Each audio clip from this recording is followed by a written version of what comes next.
It's 2021 and the country is awash in conspiracies. 5G, gay frogs, Adam Schefter's height. It's hard to tell what's baseless from what might actually be true.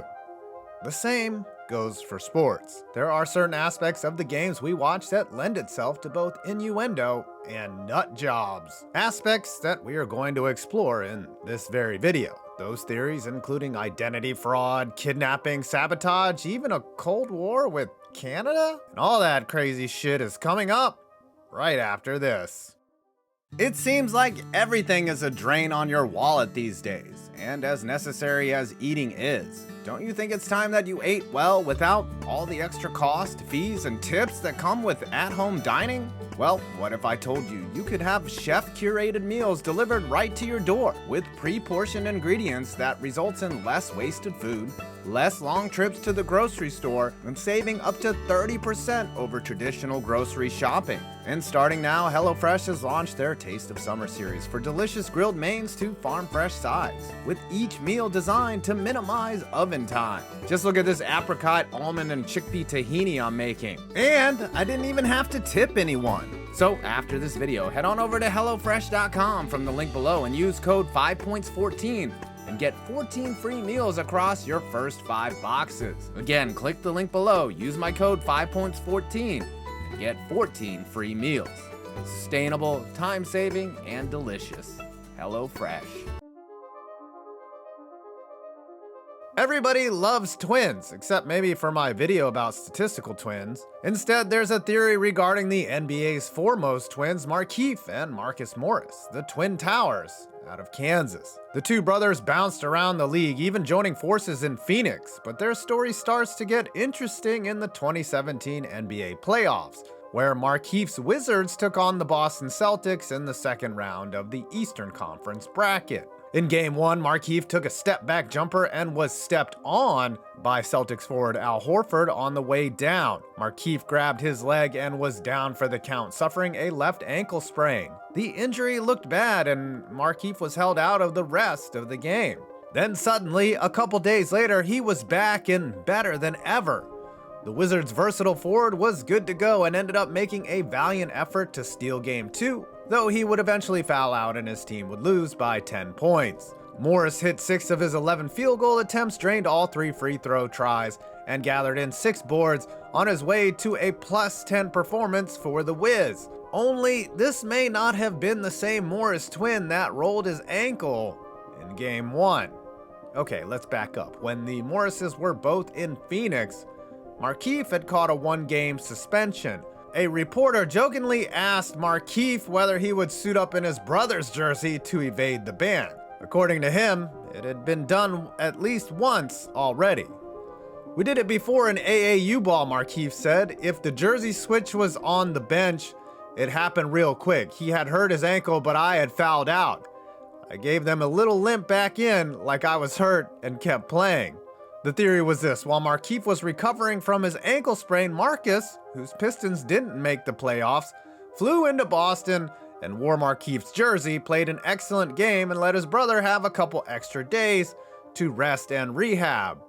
So how do we prove it's not true? Good luck, because Marcus and Markieff are identical twins with near identical tattoos, with the only difference being the extra inch of height gifted to Markieff. So unless you want to follow around who is ever out on the court with a tape measure, you'll never freaking know. This conspiracy includes a horse, some guns, and the Irish Republican Army. How do they all go together? It starts with this Irish-bred, British-trained racehorse named Shergar. Shergar, who won the Epsom Derby in 1981 by a record-breaking 10 lengths, was worth 15 million euros, even though there weren't any euros back then, and was the breakout star of European horse racing. Sadly, that stardom wasn't to last. On a cold night in February 1983, a gang of men wearing balaclavas and wielding machine guns broke into Shergar's stable and kidnapped the 5-year-old racehorse. The kidnappers began negotiating with Shergar's owner, Aga Khan, but Khan and fellow racehorse owners decided it was best not to pay a ransom to the kidnappers, believing it would set a precedent that put other horses in danger. The UK and Ireland all began searching for Shergar, with authorities posting 150,000 whatever currency they used reward for the horse's safe return.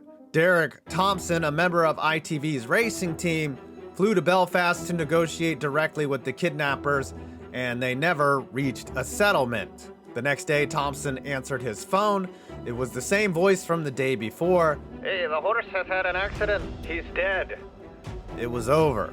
Whether it was truly an accident or not, it's still very much a mystery. It's widely suspected that the kidnappers were a part of the IRA, the Irish Republican Army, a military group whose objective is to unify Northern Ireland with the rest of Ireland to be free of the United Kingdom. The IRA has never officially claimed responsibility for kidnapping the horse, but there is a clear motive: money. Supposedly, they were short on cash, and while bank robberies had become more difficult, kidnapping was still on the table as a source of revenue. Either way, poor horsey. We all know about Cal Ripken's Iron Man streak. The Orioles Hall of Fame shortstop played 2,632 consecutive games for Baltimore without missing a single game. That streak almost came to an abrupt end in 1997 when the Orioles were scheduled to host the Seattle Mariners. In a shocking turn of events, before the game, Ripken wasn't at Oriole Park. Coincidentally, or perhaps not so coincidentally, the lights at the park wouldn't come on. The game was delayed until 8:45 p.m., when it was finally postponed. How did a player who hadn't missed a day of work in 16 years suddenly not show up at all? The story goes back to 1990 at the premiere of Kevin Costner's Oscar-winning film, Dances with Wolves. Ripken was in attendance and became fast friends with the actor-director. As the story goes, they were close enough friends that Costner was staying in Ripken's home with Cal and his wife Kelly. The day the O's were slated to play the Mariners, Ripken left for the ballpark, realized he had forgotten something, and turned around to head back home. To his dismay, he found his wife in bed with another man. That man, according to hearsay, was Kevin Costner. Ripken allegedly pulled Costner out of bed and, again, allegedly beat his ass, causing him to be late to the game. Perhaps the actor could have used a bodyguard. Ripken then called the team, who went on to stage an electrical malfunction in order to accommodate the Iron Man streak. Ripken and Costner have both refuted this story, but it's an awfully specific tale not to be grounded in any sort of truth. Though, I mean, there's a story about a gerbil that made it around the world. Ripken and his wife remained together until 2016 when they finally divorced, but there was certainly some truth to the idea that their marriage was especially turbulent at the time. As for Costner, he maintains that he had only met Ripken's wife a couple of times for 10 minutes at the most. That part appears untrue, as Costner and Kelly Ripken would sit next to each other to watch Cal play in the 90s. Any other lies, Kevin?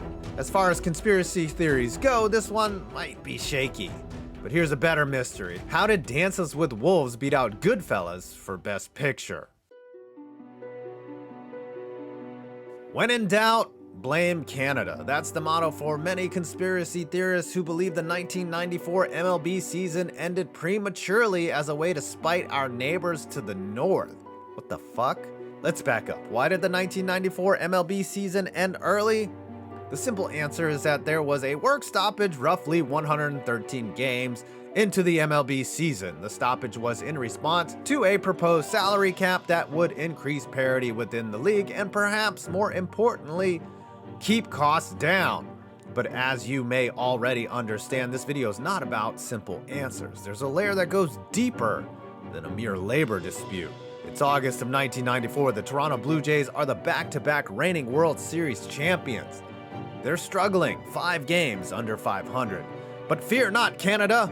A new leader has emerged. Enter the upstart Montreal Expos, who have been fired out of a cannon that year, starting 74-40, the best record in Major League Baseball.